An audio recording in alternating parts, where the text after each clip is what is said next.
إن الحمد لله نحمده ونستعينه ونستغفره ونؤمن به ونتوكل عليه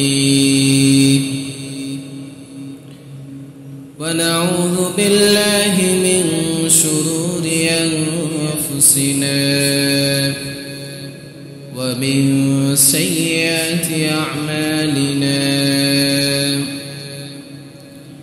من يهده الله فلا مضل له ومن يضلله فلا هادي له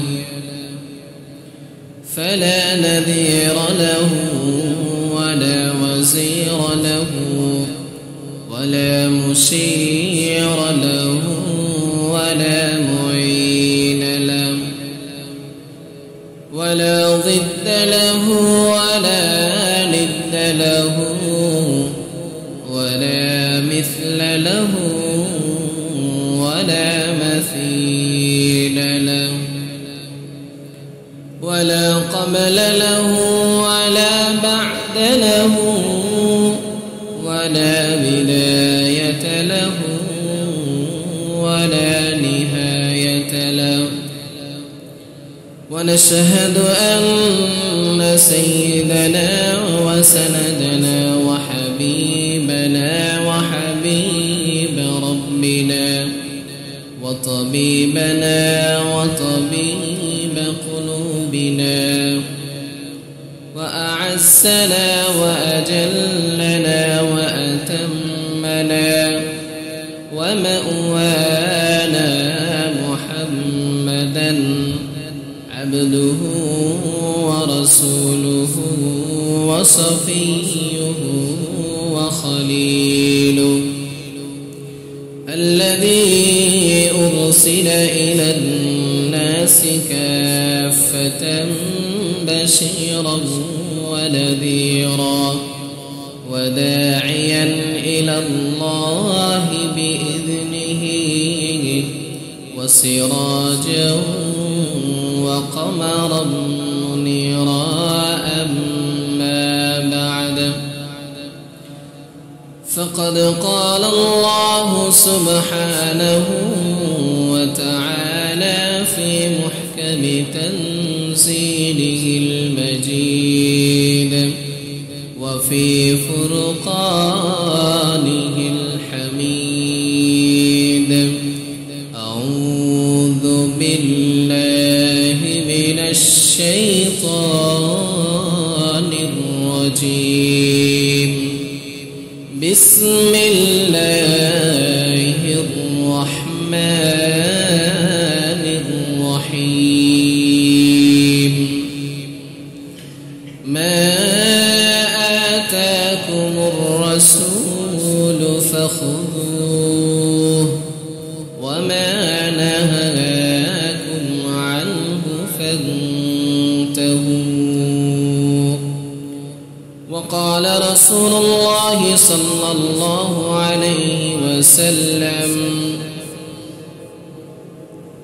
لا يؤمن أحدكم حتى أكون أحب إليه من والده وولده والناس أجمعين أو كما قال عليه الصلاة والسلام إن الله وملائكته يصلون على النبي يا أيها الذين آمنوا صلوا عليه وسلموا تسليما আমরা সকলে মুহাম্মদের সাথে দরুদ ইব্রাহিম পড়ি اللهم صل على محمد وعلى آل محمد كما صليت على إبراهيم وعلى آل إبراهيم إنك حميد مجيد اللهم بارك على محمد وعلى آل محمد كما باركت على إبراهيم وعلى آل إبراهيم إنك حميد مجيد معزز ومكرم সম্মানিত মুসল্লিয়ান কিরাম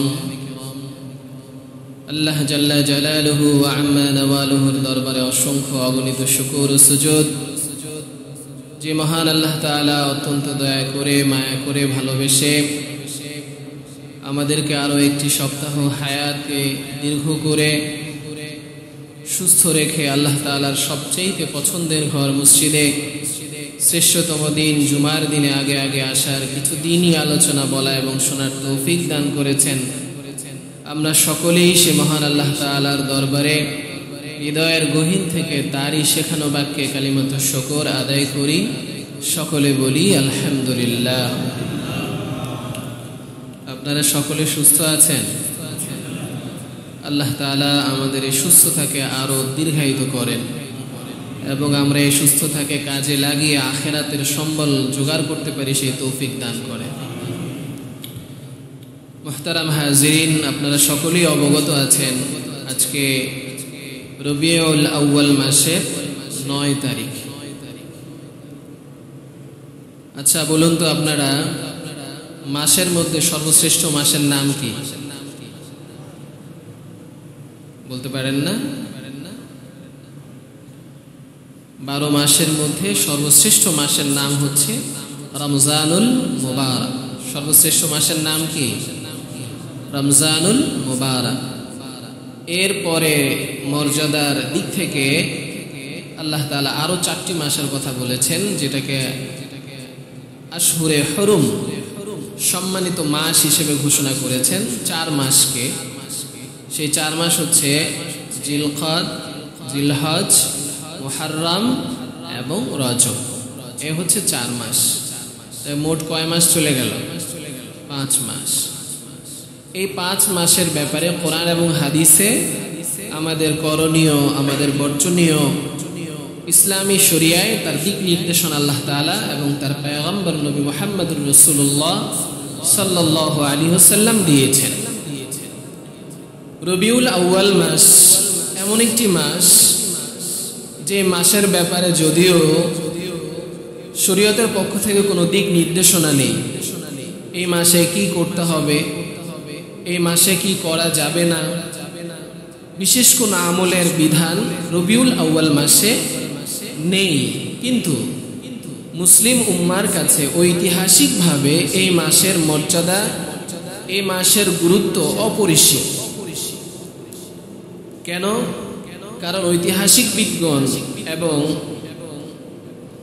মুহাদ্দিসিনে কেরাম, মুফাসসিরিনে কেরাম এই মাসকে 5টি কারণে অত্যন্ত গুরুত্ব দিয়ে থাকেন। সে 5টি কারণের একটি কারণ হচ্ছে আমাদের সকলেরই জানা, তা হচ্ছে এই মাসে আমাদের নবী, বিশ্ব নবী সরওয়ারে কায়নাত মুহাম্মদুর রাসূলুল্লাহ সাল্লাল্লাহু আলাইহি ওয়াসাল্লামের জন্ম হয়েছে, একটি কারণ। আরেকটি কারণ হচ্ছে এই মাসেই আমাদের সকলের প্যারা নবী মুহাম্মদুর রাসূলুল্লাহ সাল্লাল্লাহু আলাইহি ওয়াসাল্লামের ইন্তেকালও এই মাসেই হয়েছে। আরেকটি কারণ হলো এই মাসে রাসূল করিম সাল্লাল্লাহু আলাইহি ওয়াসাল্লামকে সর্বপ্রথম প্রকাশ্যে ইসলামের দাওয়াত দেওয়ার আদেশ করা হয়েছে। ওয়া আনযির আশীরাতাকাল আকরাবিন। আল্লাহ রাসূল সাল্লাল্লাহু আলাইহি ওয়াসাল্লামের উপর এই আয়াত নাজিল হলে নবী মুহাম্মদুর রাসূলুল্লাহ সাল্লাল্লাহু আলাইহি ওয়াসাল্লাম সাফা পাহাড়ে দাঁড়িয়ে সমস্ত কুরাইশ গোত্রের লোকদেরকে ডেকে ডেকে ইসলামের সর্বপ্রথম দাওয়াত দিয়েছেন। এবং এই মাসেই নবী মুহাম্মদুর রাসূলুল্লাহ সাল্লাল্লাহু আলাইহি ওয়াসাল্লাম ইসলামের দাওয়াত প্রকাশ্যে দেওয়ার কারণে নির্যাতিত হয়েছেন, আঘাতপ্রাপ্ত হয়েছেন। আমরা সকলেই জানি যখন নবী করিম সাল্লাল্লাহু আলাইহি ওয়াসাল্লাম সাফা মারওয়া পাহাড়ে দাঁড়িয়ে প্রকাশ্যে ইসলামের দাওয়াত দেন, তখন তার আপন চাচা আবু লাহাব রাসূল করিম সাল্লাল্লাহু আলাইহি ওয়াসাল্লামকে পাথর নিক্ষেপ করেছিল, যার আঘাতে নবী করিম সাল্লাল্লাহু আলাইহি ওয়াসাল্লামের মাথা ফেটে রক্ত ঝরেছিল। এই ঘটনাও ঘটেছিল এই রবিউল আউয়াল মাসে।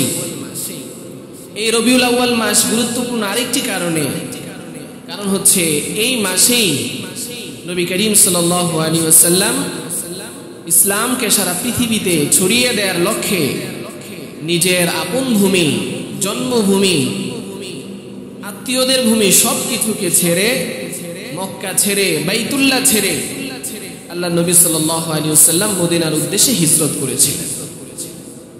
এতগুলো কারণ যদি আমরা একত্র করি তাহলে বোঝা যায় এই মাসটি যদিও আমলীগতভাবে ওই ধরনের শরীয়তে কোনো গুরুত্ব দেয়নি, কিন্তু ঐতিহাসিকভাবে এই মাসের গুরুত্ব আছে না নাই? আচ্ছা। তো যার কারণে দেখা যায় আমাদের সমাজে, আমাদের দেশ সহ এই এশিয়া মহাদেশে এই রবিউল আউয়াল মাস এলেই মুসলমানদের মধ্যে দুইটা গ্রুপ হয়ে যায়। মুসলমানরা দুই ভাগে বিভক্ত হয়ে যায়। এক দল নিজেদেরকে সুন্নি দাবি করে, আরেক দলকে তারা ওয়াহাবি সাব্যস্ত করে। একদল সিরাতুন নবী নিয়ে আলোচনা করে, আরেক দল মিলাদুন নবী নিয়ে আলোচনা করে। সিরাতুন নবীর গ্রুপ, মিলাদুন নবীর, এই দুই গ্রুপে মুসলমানদের মধ্যে বিভাজন পরিলক্ষিত হয়। দুঃখজনক হলেও সত্য, কিছু কিছু ভাই তো এইভাবে বলে সিরাতুন নবীর দিন শেষ, মিলাদুন নবীর বাংলাদেশ। নাউজুবিল্লাহ বলবেন না। সে এই যে কথাটা বলছে সে নিজেও জানে না তার এই কথার কারণে তার ঈমান আছে না চলে গেছে। কারণ সিরাতুন নবীর দিন শেষ, মিলাদুন নবীর বাংলাদেশ, সে যে কি বলছে সে নিজেই জানে না। কেউ কেউ তো আরো এক ধাপ এগিয়ে বলে সিরাতুন নবীকে লাথি মারো, মিলাদুন নবীকে কায়েম করো। নাউজুবিল্লাহি মিন যালিক। আসল কথা হচ্ছে কি ভাই, এরা দিন সম্পর্কে একেবারেই অসচেতন। আজকে আমাদের মধ্যে যত দলাদলি দেখবেন, যত গ্রুপিং দেখবেন, এই যে মত পার্থক্য দেখবেন, এই সব কিছুর মূল কারণ হচ্ছে ইসলাম সম্পর্কে আমাদের অজ্ঞতা, ইসলাম সম্পর্কে আমাদের মূর্খতা, ইসলাম সম্পর্কে আমাদের অনভিজ্ঞতা, ইসলামের চর্চা আমাদের মধ্যে না থাকার কারণেই আজকে মুসলমানদের মধ্যে এই মতানৈক্য, মুসলমানদের মাঝে এই যে বিভাজন। আমি এই কথা বলতে গেলে মাঝে মধ্যে একটা উদাহরণ দিই যে আপনার অন্ধের শহরে হাতি আসছে। কি আসছে? অন্ধের শহর, মানে ওখানে সবাই কি, ওই গ্রামের ওই শহরের সবাই অন্ধ, তো হাতি আসছে। এখানে অন্ধের দল হাতি দেখার জন্য গেছে। অন্ধরা আবার হাতি দেখবে কি করে? তাদেরও দেখার সিস্টেম আছে। আপনারা জানেন আলহামদুলিল্লাহ বিভিন্ন জায়গায় অন্ধরাও হাফেজ হয় কি হয় না? তো অন্ধরা হাতি দেখবে, তো এক দল গেছে হাতি দেখার জন্য। এখন হাতি যখন দেখবে তো ওদের দেখার নিয়ম হচ্ছে হাত দিয়ে ছুঁয়ে তারা এটাকে অনুভব করবে হাতি দেখতে কেমন। তো এক একজনে এক এক জায়গায় হাত দিয়েছে, তো হাতি দেখা শেষ হয়েছে। হাতি দেখা যখন শেষ, সবাই মিলে এখন বসছে যে কে কেমন হাতি দেখলা। তো এক অন্ধ বলছে যে হাতি হচ্ছে দেয়ালের মতো। কেন সে দেয়ালের মতো বলছে? কারণ তার হাত লেগেছে হাতির পেটের মধ্যে, এই জন্য তার কাছে মনে হয়েছে হাতি হলো দেয়ালের মতো। আরেক অন্ধ দাঁড়িয়ে বলছে, আরে কি বলো তুমি, তোমার হাতি দেখাই হয়নি, হাতি তো দেয়ালের মতো না, হাতি হচ্ছে পিলারের মতো, হাতি হচ্ছে পিলারের মতো। তো সে হাতিকে পিলারের মতো কেন বলছে? কারণ তার হাত পড়েছে গিয়ে হাতির পায়ের মধ্যে। আরেক অন্ধ রেগে, আরে তোমরা কি হাতি দেখেছো? হাতি কি পিলারের মতো নাকি? হাতি হচ্ছে দড়ির মতো। হাতি কার মতো?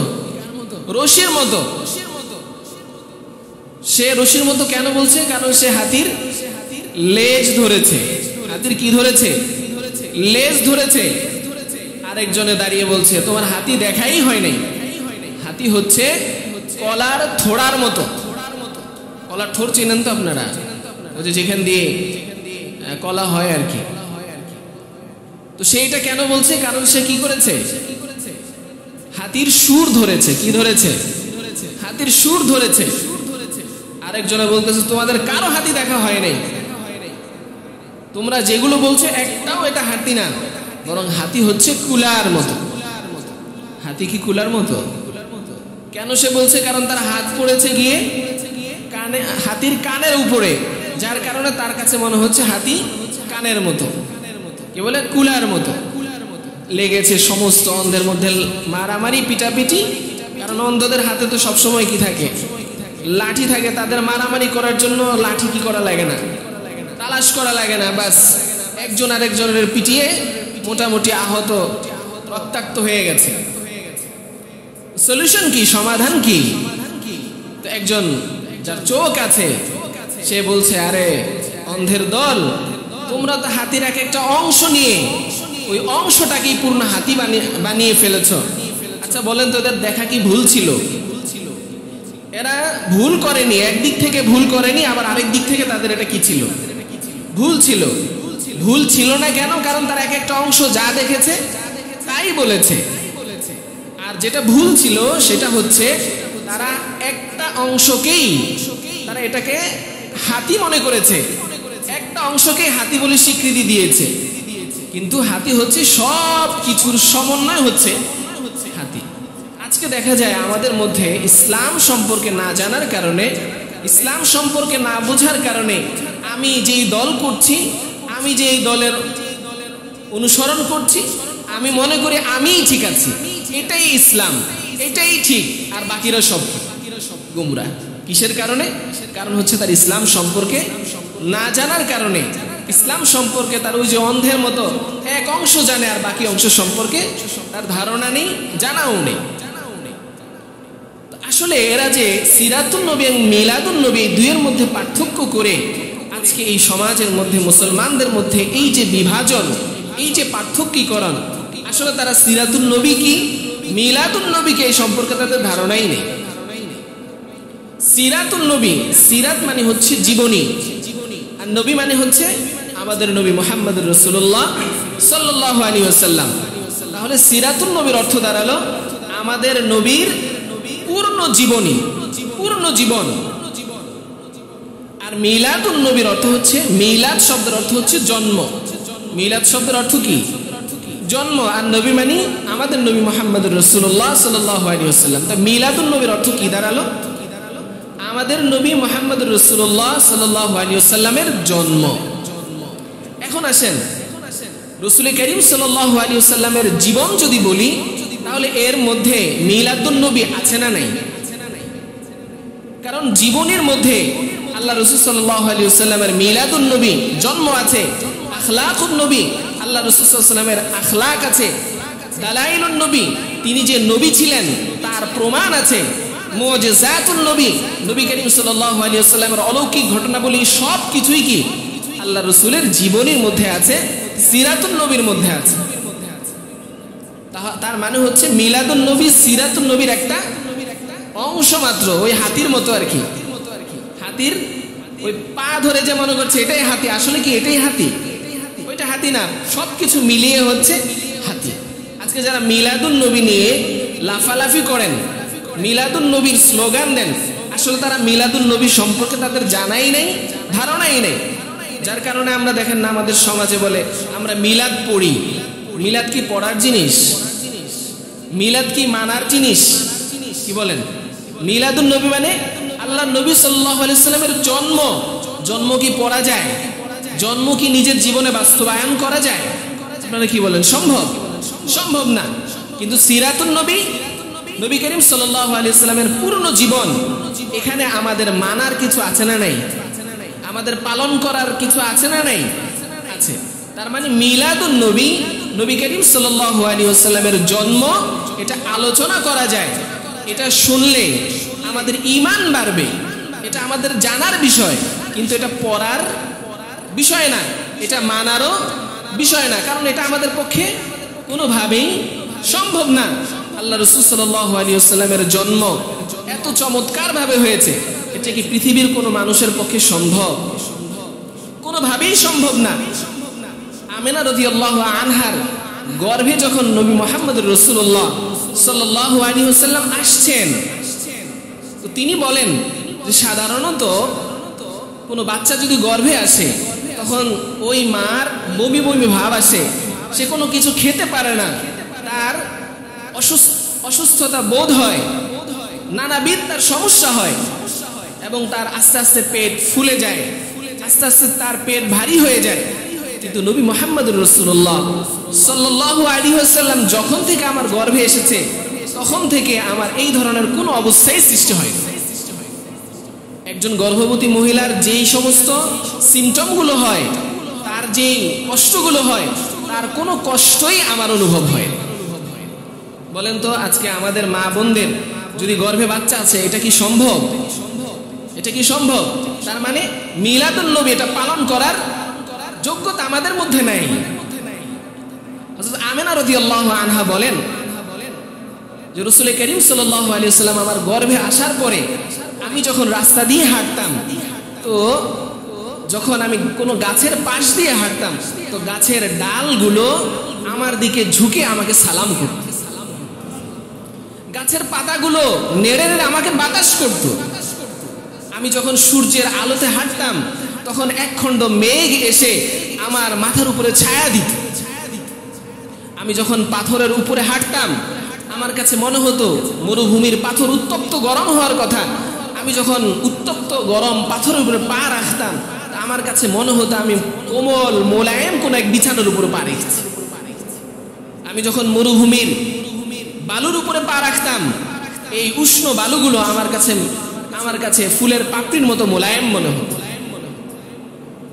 যখন আমি কুয়ার কাছে পানি আনতে যেতাম, অন্যান্য মেয়েরা আমার জন্য অপেক্ষা করত যে আমি না আসলে আমরা এই কুয়ার পানি তুলবো। কেন? কারণ কুয়ার পানি থাকতো অনেক গভীরে, সেখান থেকে পানি তোলার জন্য বালতি ছিল, ওই বালতি ফেলে অনেক কষ্ট করে পানি নিচ থেকে তোলা লাগতো। কিন্তু যখনই আমিনা রাদিয়াল্লাহু আনহা কুয়ার কাছে যেতেন, কুয়ার পানি অটোমেটিক ভাবে একদম মুখের কাছে চলে আসতো, বালতি ফেলা লাগতো না। যার যে পাত্র আছে পাত্র ভরে তারা বাসায় চলে যেতে পারে। এই জন্য তারা অপেক্ষা করতো আমিনা কখন আসবে, আমিনা যখন আসবে তখন আমরা কুয়া থেকে পানি নেব। আচ্ছা বলেন, এটা কি আমাদের পক্ষে সম্ভব? আমাদের জন্ম এরকম হয়েছে কারো? হযরত আব্দুল মুত্তালিব রাদিয়াল্লাহু আনহা, হযরত আব্দুল মুত্তালিব রাসূল করিম সাল্লাল্লাহু আলাইহি ওয়াসাল্লামের দাদা,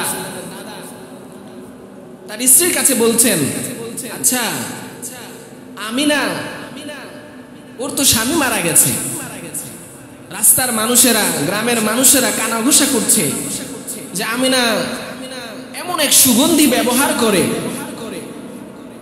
যে সুগন্ধি এই মক্কার আদিবাসীরা কখনো শুনে নাই। একজন বিধবা নারীর জন্য তো খুশবু ব্যবহার করে, এটা আমাদের বংশীয় রেওয়াজের পরিপন্থী। আমি তো আমার বৌমাকে বলতে পারি না, তুমি গিয়ে আমিনাকে জিজ্ঞেস করো এমন খুশবু সে কোথায় পেল, কেনই বা সে তার গায়ের মধ্যে খুশবু মাখে। আমিনা রাদিয়াল্লাহু আনহা ঘরের পাশ থেকে শ্বশুরের এই বক্তব্য শুনছিলেন। তিনি ঘর থেকে বের হয়ে বলছেন, আব্বা, যেদিন থেকে আমার গর্ভে আপনার সন্তানের বাচ্চা আমার গর্ভে এসেছে, আমি ওই দিন থেকে কোনো ধরনের খুশবু আমি ব্যবহার করি না। আমি যেখানেই যাই সেখানেই আমার শরীর থেকে এক ধরনের খুশবু বের হয়। আমি যে ঘাম, আমার শরীর থেকে ঘাম বের হয়, এই ঘামের মধ্যেও খুশবু বের হয়। আমি যখন ঘরের মধ্যে অবস্থান করি আমার পূর্ণ ঘরটা খুশবুতে পরিপূর্ণ হয়েছে। আমার ঘরে যদি আলো না থাকে আমার মনে হয় আমার গর্ভ থেকে একটা আলো বের হয়, আলো বিচ্ছুরিত হয়, আমার ঘরটা পরিপূর্ণ আলোকিত থাকে। এই ছিল রাসূল করিম সাল্লাল্লাহু আলাইহি ওয়াসাল্লামের জন্মের আগের অবস্থা। নবী করিম সাল্লাল্লাহু আলাইহি ওয়াসাল্লাম যখন ভূমিষ্ঠ হন তখন কি অবস্থা ছিল? হযরত আমিনা রাদিয়াল্লাহু আনহা বলেন, যখন গর্ভের সময় হয় তখন দায়ী ছিলেন শিফা বিনতে আসাদ, হযরত আব্দুর রহমান ইবনে আউফ রাদিয়াল্লাহু আনহুর মা। তো শিফা বিনতে আসাদ তিনি বলেন যে যখন নবী মুহাম্মদুর রাসূলুল্লাহ সাল্লাল্লাহু আলাইহি ওয়াসাল্লাম তার মায়ের পেট থেকে বের হচ্ছে, তখন এত বেশি আলোক, একটা উজ্জ্বল রোশনি গর্ভ থেকে বের হয়েছে, আমরা আমেনার লজ্জাস্থান দেখার মতো আমাদের সুযোগ হয়। দুনিয়াতে আসছেন, তার মার লজ্জাস্থান যাতে পৃথিবীর মানুষ দেখতে না পারে, আল্লাহ তাআলা তার জন্মের সূচনাটাকে এমন ভাবে করেছেন, যেমন কখনো যদি লাইটের ফোকাস আসে আমরা কি চোখে কিছু দেখতে পাই? দেখতে পাই না। রাসূল করিম সাল্লাল্লাহু আলাইহি ওয়াসাল্লাম যখন বের হচ্ছেন, তখন এমন এক আলো বিচ্ছুরিত হচ্ছে, তারা সকলে বলেন যে আমরা কিছু দেখতে পাচ্ছি না। নবী করিম সাল্লাল্লাহু আলাইহি ওয়াসাল্লাম বের হচ্ছেন। সাধারণত কোনো বাচ্চা জন্মগ্রহণ করলে ময়লা, রক্ত, পানি ইত্যাদি তার গায়ের মধ্যে থাকে, কিন্তু রাসূল করিম সাল্লাল্লাহু আলাইহি ওয়াসাল্লাম যখন ভূমিষ্ঠ হচ্ছেন, রক্ত পানি কিছুই তার গায়ে, কোনো ধরনের নাপাকি তার গায়ের মধ্যে ছিল। দুর্গন্ধ ছড়ায়, কিন্তু রাসূল করিম সাল্লাল্লাহু আলাইহি ওয়াসাল্লাম যখন ভূমিষ্ঠ হচ্ছেন, পুরো ঘর খুশবুতে পরিপূর্ণ হয়ে গেছে। ভূমিষ্ঠ হয়েছেন শিশু বাচ্চা শিফা বিনতে আসাদ, তিনি কুলে নিয়েছেন। কুলে নেয়ার সাথে সাথে এই বাচ্চা ওনার হাত থেকে গড়াইয়া আস্তে করে জমিনের উপরে পড়ে গেছে। জমিনের উপরে পড়ে গেছে। পড়ে গিয়ে আমরা যেভাবে সিজদা করি, নবী মুহাম্মদুর রাসূলুল্লাহ সাল্লাল্লাহু আলাইহি ওয়াসাল্লাম জমিনের উপরে গড়াইয়া সিজদারত অবস্থায় হয়ে গেছে, সিজদায় পড়ে গেছেন। কি মেসেজ দিচ্ছেন? হে দুনিয়ার মানুষ, আমি নবী মুহাম্মদুর রাসূলুল্লাহ দুনিয়াতে আসছি নামাজ নিয়ে, সিজদা নিয়ে। আমার জন্ম হয়েছে সিজদায়, অতএব তোমরা কখনো নামাজকে ছেড়ো না, নামাজ তরক করো না, নামাজকে নিজের জীবনের সঙ্গী বানাও। লম্বা সিজদা। এই সিজদা অবস্থায় কিছুক্ষণ পরে হাতের ডান হাত, কি বলে এটাকে, শাহাদাত আঙ্গুলিকে আসমানের দিকে তুলেছেন। আসমানের দিকে তুলে শাহাদাত বাক্য পাঠ করেছেন। ওনার আঙ্গুল যখন আসমানের দিকে তুলেছে, তখন আঙ্গুলের মাথা থেকে এমন এক আলো বিচ্ছুরিত হয়েছে। হযরত আমেনা রাদিয়াল্লাহু আনহা বলেন যে ওই আলোতে আমি পারস্যের রাজপ্রাসাদগুলো ঝলমল করতে দেখেছি। এর ইঙ্গিত ছিল যে এই নবী মুহাম্মদুর রাসূলুল্লাহ সাল্লাল্লাহু আলাইহি ওয়াসাল্লামের এই উম্মত পারস্য পর্যন্ত বিজয় করবে। সিজদা অবস্থায় সকলে হতবাক, কি ব্যাপার, এই বাচ্চা ভূমিষ্ঠ হয়েই সিজদারত অবস্থা হয়ে গেছেন। শিফা বিনতে মুর সাথে সাথে কোলে নিয়ে হযরত আমেনা রাদিয়াল্লাহু আনহার হাতে তুলে দিয়েছেন। তিনি যখন কোলে নিবেন, আমেনা রাদিয়াল্লাহু আনহা যখন রাসূল করিম সাল্লাল্লাহু আলাইহি ওয়াসাল্লামকে কোলে নিচ্ছেন, তিনি বলেন, কোলে নেয়ার সাথে সাথে আমার মনে হলো যে আমার ঘরের ছাদটা বিদীর্ণ হয়ে গেল, ফেটে গেল। মনে হচ্ছে আসমান থেকে এক ধরনের ধোঁয়া, এক ধরনের ধুলা, কুয়াশা হলে যেমন কিছুই দেখা যায় না, এ ধরনের কুয়াশার মতো একটা আলো আমার ঘরের ভিতরে প্রবেশ করল। পুরো ঘরটা কুয়াশায় আচ্ছন্ন হয়ে গেল। নবী মুহাম্মদ আমার কোলে, কিন্তু আমি তাকে দেখতে পাচ্ছি না, আমি তাকে দেখতে পাচ্ছি না। এই সময়ে হঠাৎ করে এই ধোঁয়ার ভেতর থেকে আওয়াজ আসছে, তুফু বিহা মাশারিকাল আরদি ওয়া মাগারিবাহা। এই বাচ্চাকে আসমান এবং জমিনের পূর্ব এবং পশ্চিমে তাকে ঘুরিয়ে দাও, তাকে ঘুরাইয়া নিয়ে আসো, বাচ্চাকে ঘুরাই নিয়ে আসো। ওয়া আতু খুলুকা আদম, এই বাচ্চাকে আদম আলাইহিস সালাতু ওয়াস সালামের আখলাক দিয়ে দাও। জামাল ইউসুফ, ইউসুফ আলাইহিস সালাতু ওয়াস সালামের সৌন্দর্য দিয়ে দাও। লাহনা দাউদ, দাউদ আলাইহিস সালাতু ওয়াস সালামের সুললিত কণ্ঠ দিয়ে দাও। ওয়া যুহদা ঈসা, ঈসা আলাইহিস সালাতু ওয়াস সালামের পরহেজগারি দিয়ে দাও। ওয়া ইসমাতা ইয়াহইয়া, ইয়াহইয়া আলাইহিস সালামের পবিত্রতা দিয়ে দাও। ওয়া হুব্বা দানিয়াল, দানিয়াল আলাইহিস সালাতু ওয়াস সালামের মতো ভালোবাসা দিয়ে দাও। ওয়া কলবা আইয়ুব, আইয়ুব আলাইহিস সালাতু ওয়াস সালামের মতো অন্তর দিয়ে দাও। ওয়া আগমিসু বিআখলাকিন নবুওয়া, এই নবী মুহাম্মদের মধ্যে যত নবী আসছে শুরু থেকে নিয়ে শেষ পর্যন্ত সমস্ত নবীদের আখলাক এই মুহাম্মদের অন্তরের মধ্যে দিয়ে দাও। আমাদের নবী মুহাম্মদুর রাসূলুল্লাহ সাল্লাল্লাহু আলাইহি ওয়াসাল্লাম দুনিয়াতে আসার সাথে সাথে সমস্ত পয়গম্বরদের আখলাক নিয়ে তিনি দুনিয়াতে আসছেন। ছোট্টবেলায় ওয়ালিদা মাখতুনান মাকতুআস সুররা, হাদিসের মধ্যে আসছে রাসূল করিম সাল্লাল্লাহু আলাইহি ওয়াসাল্লাম যখন ভূমিষ্ঠ হন তখন তার নার কাটা ছিল, তার মার সাথে প্রত্যেকটা বাচ্চা জন্মগ্রহণ করলে মার পেটের সাথে নারের একটা কি থাকে, কানেকশন থাকে। নবী করিম সাল্লাল্লাহু আলাইহি ওয়াসাল্লামের এটা ছিল, এটা কাটা ছিল। আমাদের কাটতে হয়, রাসূল করিম সাল্লাল্লাহু আলাইহি ওয়াসাল্লামেরটা কাটতে হয়নি, কাটা অবস্থায় আসছে মাখতুনান। আল্লাহ রাসূল সাল্লাল্লাহু আলাইহি ওয়াসাল্লামের খতনা করা ছিল। এই যে বৈশিষ্ট্য জন্মের, এটাকে আমাদের পক্ষে সম্ভব? তার মানে মিলাদুন নবী এটা আলোচনার বস্তু, এটা আমরা আলোচনা করতে পারি। নবী করিম সাল্লাল্লাহু আলাইহি ওয়াসাল্লামের জন্ম এত সুন্দর ছিল, উনি যে নবী ছিলেন তার জন্ম থেকেই তার প্রমাণ বহন করে আসছেন, এটা আলোচনা হতে পারে। কিন্তু আজকে আমরা এই মিলাদুন নবীকে, এটাকে মিলাদুন নবীর আলোচনা বাদ দিয়ে আমরা মিলাদুন নবীকে পালন করা শুরু করেছি। মিলাদুন নবী তো মিলাদুন নবী, এটাকে এখন মিলাদুন নবী বলে না, ঈদে মিলাদুন নবী বলা শুরু হয়েছে। একটা সময় এটাকে মিলাদুন নবী বলা হতো, এরপর এটা উন্নতি হয়েছে, উন্নতি হয়ে কি বলছে, শুধু মিলাদুন নবী না, সাইয়্যিদুল আয়াত, মানে ঈদে মিলাদুন নবী, মানে যতগুলো ঈদ আছে সমস্ত ঈদের মধ্যে শ্রেষ্ঠ ঈদ বানিয়ে দেওয়া হয়েছে। এই যে আমি যে ঈদ বানালাম, এটা কোথায় পেলাম? এটা কি আসলে ঈদ? আল্লাহ রাসূল সাল্লাল্লাহু আলাইহি ওয়াসাল্লামের উপরে একটা অপবাদ আসছে যে আল্লাহ রাসূল সাল্লাল্লাহু আলাইহি ওয়াসাল্লাম বলেছেন মুসলমানদের ঈদ কয়টা? মুসলমানদের ঈদ হচ্ছে দুইটা। এখন আমরা বানাই ফেললাম দুইটা ঈদ না, ঈদ কয়টা? তিনটা। বরঞ্চ আমরা বলছি ওই দুই ঈদের চাইতেও এই ঈদ হচ্ছে শ্রেষ্ঠ ঈদ। তার মানে কি আল্লাহ নবী সাল্লাল্লাহু আলাইহি ওয়াসাল্লাম ঈদ সম্পর্কে জানেন না। উনি দুইটা বলেন, আসলে ঈদ দুইটা না, বরং ঈদ আরো একটা আছে। এর দ্বারা কি প্রমাণিত হয়? নবী করিম সাল্লাল্লাহু আলাইহি ওয়াসাল্লামের কথা ভুল, তাই তো বোঝা যায়, তাই না? কারণ আল্লাহ রাসূল বলছেন মুসলমানদের ঈদ হচ্ছে কয়টা? দুইটা, আর আমরা বানিয়ে ফেলছি তিনটা। শুধু তাই নয়, বরং এটাকে সাইয়্যিদুল আয়াত বানিয়ে ফেলছি। এই যে জন্মদিন পালন, আসলে এই যে ইসলাম কোন আনুষ্ঠানিকতার নাম নয়, এই আনুষ্ঠানিকতা এটা হচ্ছে বিধর্মীদের কালচার। বিধর্মীরা তাদের ধর্মটাকে বিভিন্ন আনুষ্ঠানিকতার মধ্যে সীমাবদ্ধ করে দিয়েছে। আপনি তাকায় দেখেন হিন্দুদের, ওদের কোনো উপাসনা নাই, ওরা ওই যে পূজা করে, কিছু আনুষ্ঠানিকতা করে, বাস ওদের ধর্মের দায়ভার ওদের সারা হয়ে যায়। খ্রিস্টানরা বলেন প্রত্যেকের ধর্মে কিছু আনুষ্ঠানিকতা, কিন্তু ইসলাম কোন আনুষ্ঠানিকতাকে পছন্দ করে না। ইসলাম আনুষ্ঠানিকতার নাম নয়, ইসলাম হচ্ছে পূর্ণাঙ্গ জীবন ব্যবস্থা।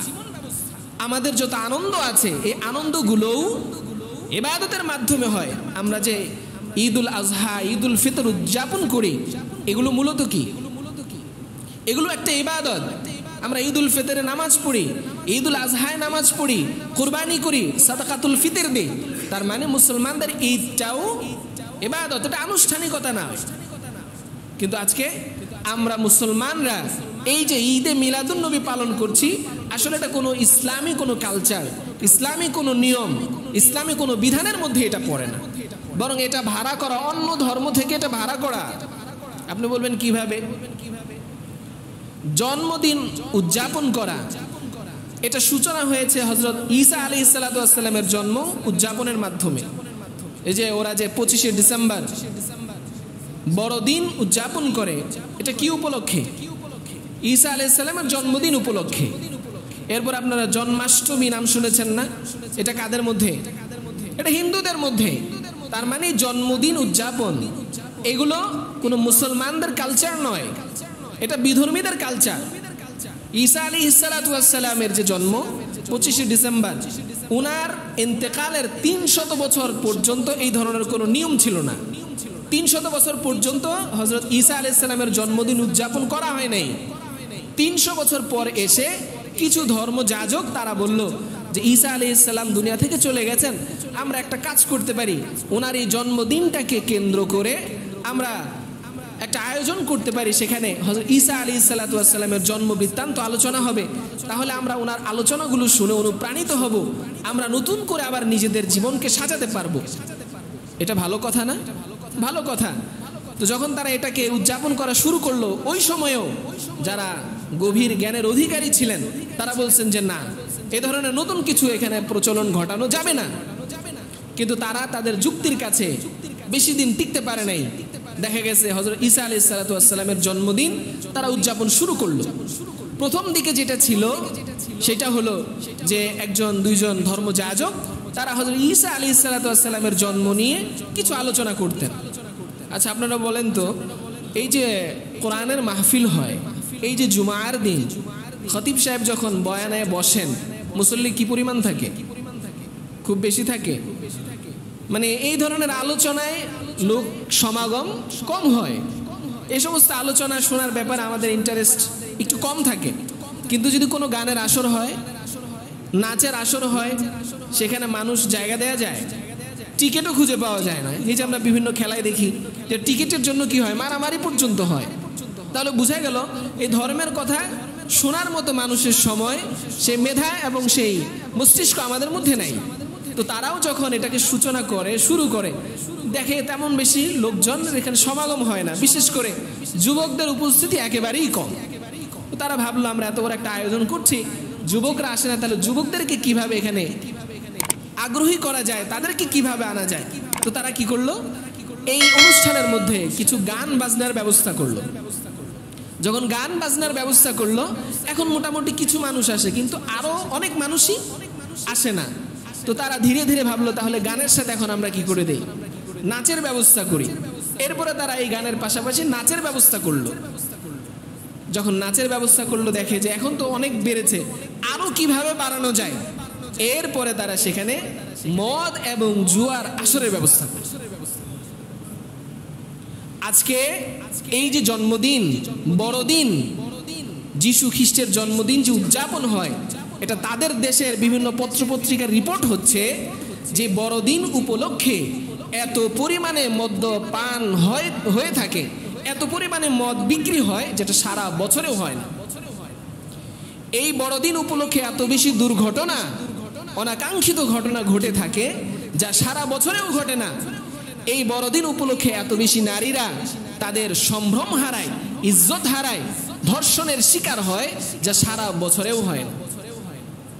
তাহলে এবার বলেন, এটার সূচনা তো ভালো ছিল, কিন্তু ফলাফল খুবই খারাপ। আজকে ঈদে মিলাদুন নবী আমাদের যে সকল ভাইয়েরা উদযাপন করছেন, এটাও যারা আবিষ্কার করেছেন, এটা রাসূল করিম সাল্লাল্লাহু আলাইহি ওয়াসাল্লামের জামানায় ছিল না। ছিল কিনা বলেন?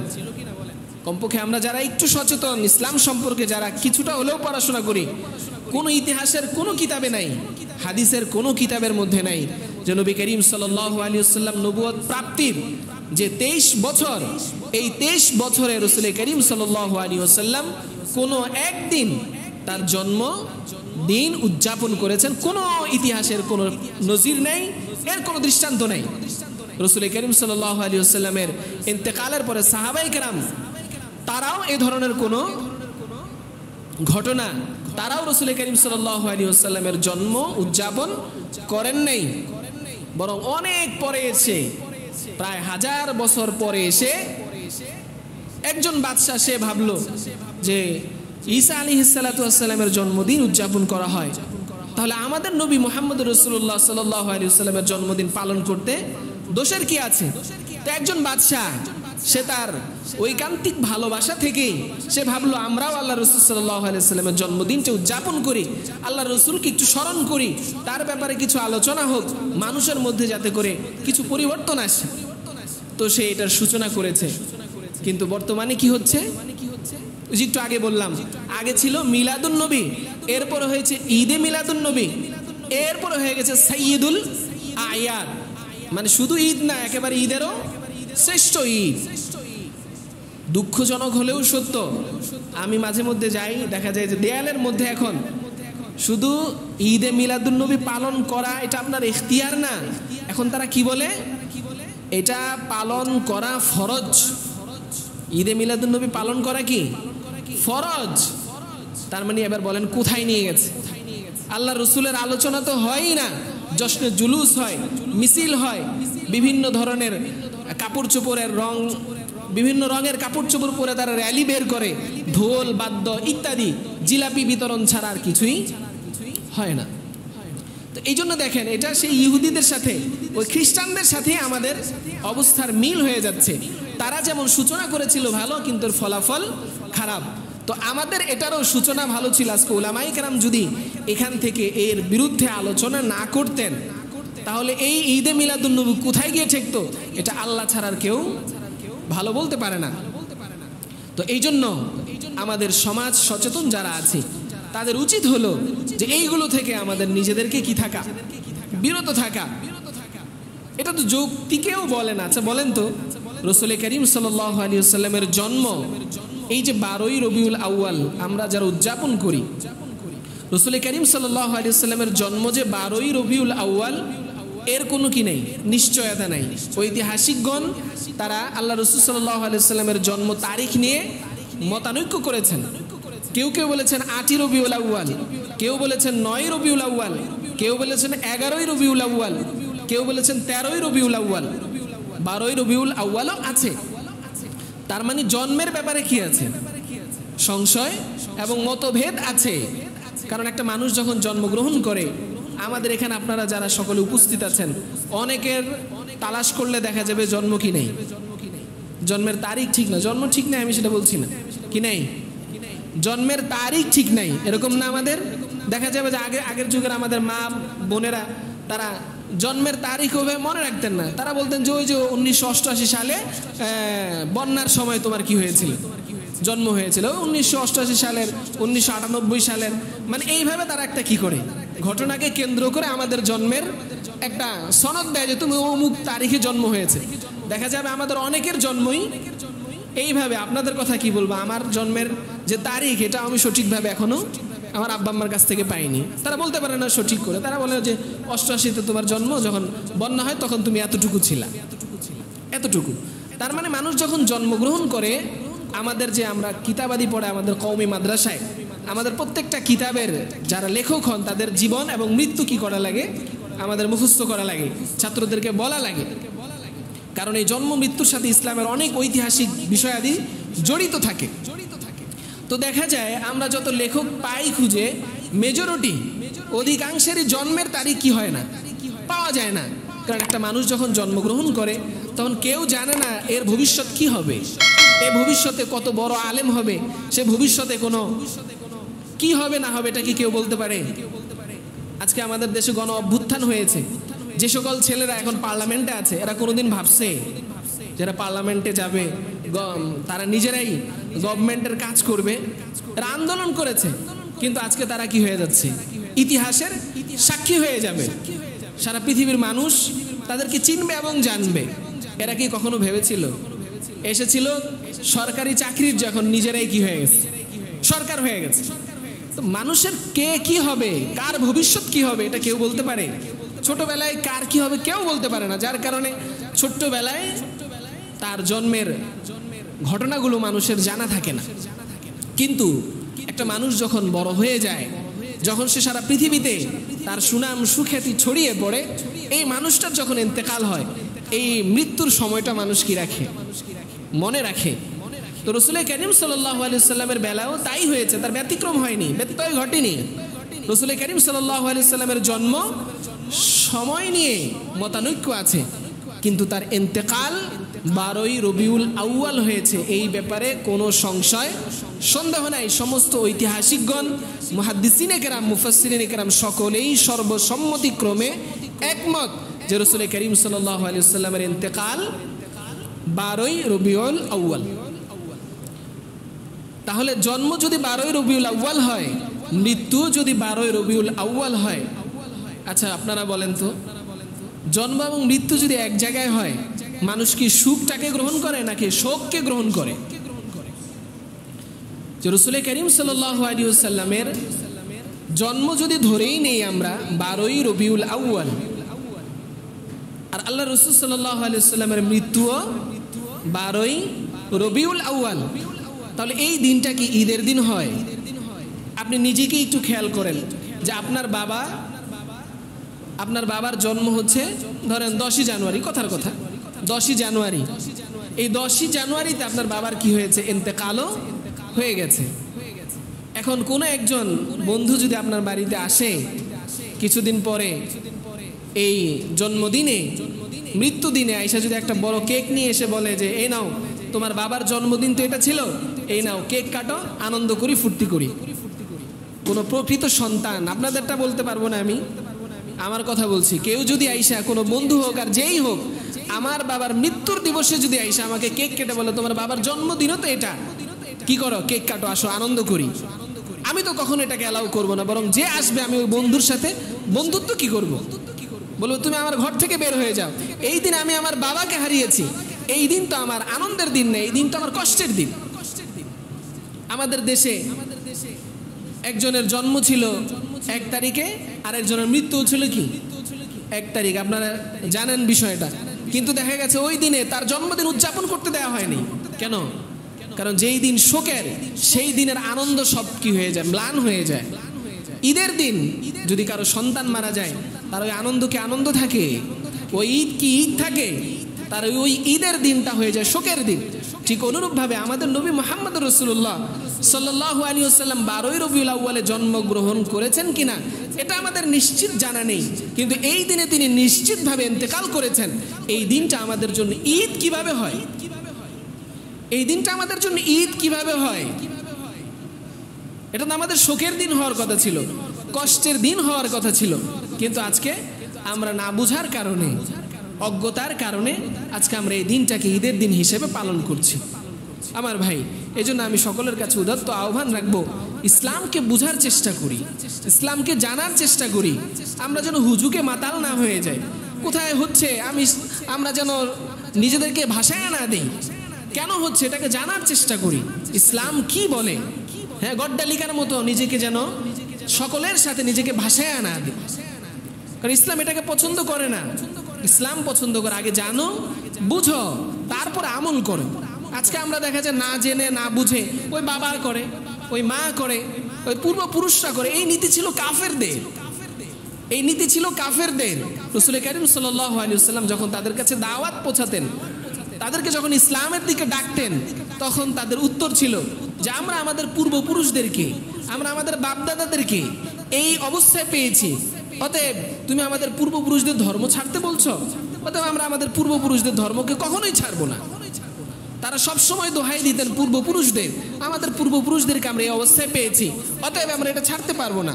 এজন্য আমার ভাই, আমরা ওই দেখা দেখি যেন কোনো আমল না করি, আমলকে জানার চেষ্টা করি, বুঝার চেষ্টা করি, এরপরে নিজের জীবনে সেটাকে আনার চেষ্টা করি। রাসূল কারীম সাল্লাল্লাহু আলাইহি ওয়াসাল্লামের আমল কি ছিল? রাসূল কারীম সাল্লাল্লাহু আলাইহি ওয়াসাল্লামকে জিজ্ঞেস করা হয়েছিল, ইয়া রাসূলুল্লাহ, ইয়া হাবিবাল্লাহ, আপনি প্রতি সপ্তাহে 2 দিন রোজা রাখেন, বৃহস্পতিবার এবং সোমবার, এই 2 দিন কেন রোজা রাখেন? আল্লাহ রাসূল সাল্লাল্লাহু আলাইহি ওয়াসাল্লাম বলছেন, ইন্নী উলিদতু ফিল ইথনাইন, আমি সোমবারে জন্মগ্রহণ করেছি, সোমবারে আমার জন্ম হয়েছে, এই কারণে আমি এই দিন রোজা রাখি। আর বৃহস্পতিবার রোজা রাখি এই কারণে, এই দিন আল্লাহ তাআলার কাছে আমল পেশ করা হয়। তা আমি চাই যে আমার আমলটা যখন আল্লাহর কাছে পৌঁছবে, তখন যেন আমি রোজা অবস্থায় থাকি। তার মানে হচ্ছে, যদি আমল করতে হয়, যদি আপনি একটা আমল করতে চান, যদি ইসলাম এ ব্যাপারে কোনো গাইড দেয়নি, রবিউল আউয়াল 12 রবিউল আউয়াল মাসে কি করতে হবে, কি করা যাবে না, ইসলামের কোনো ধরনের দিক নির্দেশনা নেই, কোনো ধরনের আমলের কথা নেই। র্যালি বের করা বলেন, জশ্নে জুলুস বলেন, কোনো কিছুর কথা ইসলামে নেই। আপনার যদি কিছু করার ইচ্ছাই হয়, আপনি যদি আল্লাহ রাসূল সাল্লাল্লাহু আলাইহি ওয়াসাল্লামের আদর্শের দিকে তাকান, তাহলে দেখবেন আল্লাহ রাসূল সাল্লাল্লাহু আলাইহি ওয়াসাল্লাম এই দিনে রোজা রাখতেন। অতএব এই দিনে মিষ্টি বিতরণ করার তো কোনো মানেই হয় না, এর কোনো অর্থই হয় না। এখানে আপনি মিলাদ পড়লেন, ইয়া নবী সালামু আলাইকা বললেন, আনন্দ উৎসব করে, মিষ্টি বিতরণ করে, মিষ্টি খেয়ে আপনি ঈদে মিলাদুন নবী উদযাপন করলেন, এটা তো আল্লাহ রাসূল সাল্লাল্লাহু আলাইহি ওয়াসাল্লামের সাথে মজা করার মতো। আল্লাহ রাসূল রোজা রাখছে, আল্লাহ রাসূল রোজা রাখছেন, আর আপনি মিষ্টি বিতরণ করে মিষ্টি খাচ্ছেন, ভালো মন্দ রান্না করে খাচ্ছেন, খিচুড়ি বিতরণ করছেন। এটা তো আল্লাহ রসুলের সাথে ইশক হলো না, এটা তো আল্লাহ রসুলের প্রেম হলো না, ভালোবাসা হলো না, এটা তো আল্লাহ রসুলের সাথে মজা করা ছাড়া আর কিছুই না। এই জন্য আমার ভাই, বুঝার চেষ্টা করি, কারোর সাথে কোনো দ্বন্দ্ব নেই। মুসলমানদের উচিত হলো এক হয়ে থাকা। এই কথাগুলো বলার উদ্দেশ্য হচ্ছে, আপনারা আমাদেরকে শত্রু মনে করবেন না। যারা মিলাদুন্নবী পালন করছেন, আমরা আপনাদের শত্রু না, কিন্তু আপনাদেরকে বুঝতে হবে শরীয়তে যেটা নাই, আমি যদি এটা নতুন করে করি, এটাকে শরীয়ত বলে বেদাত। যেটা নবী করেননি, সাহাবায়ে কেরাম করেননি, তাবিঈনগণ করেননি, তাবিঈনগণ যেই কাজ করেননি, আমি যদি নিজের পক্ষ থেকে এমন কিছুকে আবিষ্কার করি এবং সেটাকে ইবাদত মনে করি, এটাই হচ্ছে বেদাত। ওয়া কুল্লু বিদআতিন দালালা, আর যত বেদাত আছে এগুলো সব গুমরাহি। ওয়া কুল্লু দালালাতিন ফিন্নার, আর যারা এই গুমরাহির মধ্যে নিপতিত হবে, যারা এই গুমরাহের মধ্যে লিপ্ত হবে, তাদের ঠিকানা হবে জাহান্নাম। এই জন্য আমরা আপনাদের খায়ের খা, আপনাদের কল্যাণকামী, আপনাদেরকে জাহান্নাম থেকে বাঁচার জন্য বলছি। কারণ আমরা দেখি যে যারা এই যে বন্যার্তদের মানুষ, তাদের অসহায় আমরা ঝাঁপিয়ে পড়েছিলাম, তারা কি হবে, তাদের কষ্ট হয়, তাদের কষ্টে আমরা পাশে দাঁড়িয়েছিলাম। একটা মানুষ যদি জাহান্নামে যায়, তাদের জন্য আমাদের কতটা ব্যথা থাকা দরকার বলেন তো? কারণ দুনিয়ার কষ্ট তো শেষ হয়ে যাবে, কিন্তু আখিরাতের কষ্ট কি শেষ হওয়ার মতো?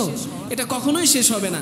তো এই জন্য আমরা আপনাদেরকে আদরের সাথে, মহব্বতের সাথে বলতে চাই, আমরা যারা এই ভুল করছি, আমরা এখান থেকে ফিরে আসি, আমরা এখান থেকে ফিরে আসি, শরীয়তের সঠিক দিক নির্দেশনা আমরা জানি এবং সেই অনুযায়ী আমাদের জীবন গড়ি, সেই অনুযায়ী আমরা আমাদের জীবনকে পরিচালনা করি। আল্লাহ তাআলা আমাদের সকলকে সর্বধরনের বেদাত, সর্বধরনের খুরাফাত থেকে আমাদেরকে বেঁচে আমাদের জীবনকে আরো সুন্দর সুচারুরূপে পরিচালনা করার তৌফিক দান করেন। আমিন। ওয়া আখিরু দাওয়ানা আলহামদুলিল্লাহি রাব্বিল আলামিন।